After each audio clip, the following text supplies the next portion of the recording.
Hey, and welcome to this lesson. In this lesson, we're going to talk about parameter properties.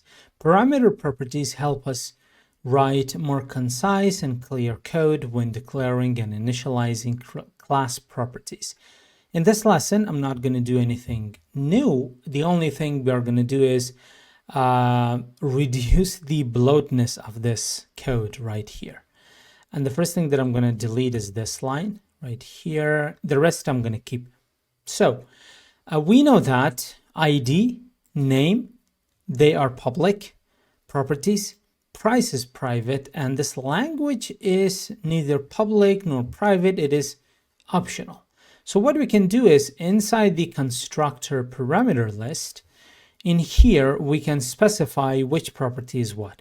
So read-only ID, even though it's read-only, it is public because it doesn't have the private keyword.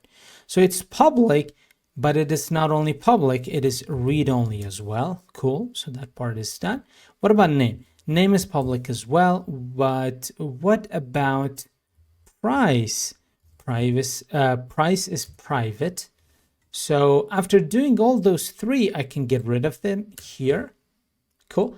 Now, since I have created these here, what this means is that we are declaring and initializing the property at the same time. So by doing that, we no longer need to initialize properties here. And that's it. Everything is going to still work as smooth as before.